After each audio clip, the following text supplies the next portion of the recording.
কতদিন আর কতদিন এভাবে চলবে? এই পরিবারের দায়িত্ব সামলাতে গিয়ে আমি যেন আমার স্বপ্নগুলোকে হারিয়ে ফেলেছি।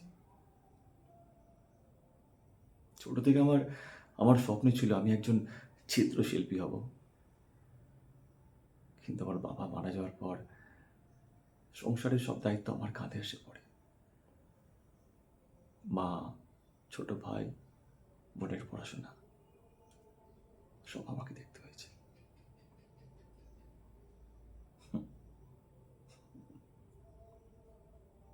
আমি হাসছি, আমি হাসছি নিজের বোকামিতে। আমি ভাবতাম একদিন হয়তো সময় পাবো, আমি আমার আমার স্বপ্নগুলোকে পূরণ করব,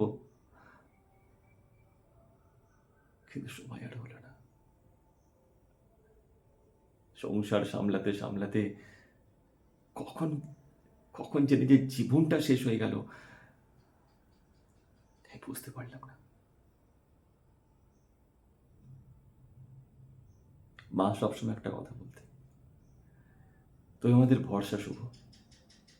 তুই না থাকলে আমাদের আমাদের কি হতো? কিন্তু মা, আমি তো শুধু তোমাদের ভরসা হতে গিয়ে আমি আমার আমার স্বপ্নগুলোকে হারিয়ে ফেললাম।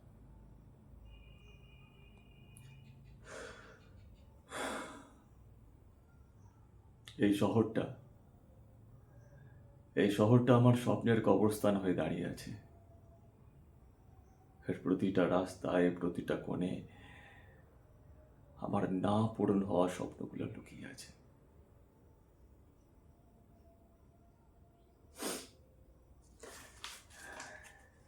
এই স্কেচবুকটা এই স্কেচবুকটা আমার আমার স্বপ্নের সাক্ষী। এর প্রতিটা পাতায় আমার না আঁকা ছবিগুলো লুকিয়ে আছে।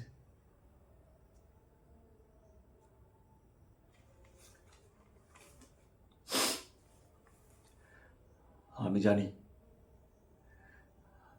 আমি জানি আর হয়তো সময় নেই, কিন্তু আমি হাল ছাড়বো না। আমি আমার স্বপ্নগুলোকে বাঁচিয়ে রাখবো। আমার ছোট ভাই আর আর বোনের মধ্যে আমি আমার আমার স্বপ্নকে খুঁজে পাবো। খুঁজে পাবোই।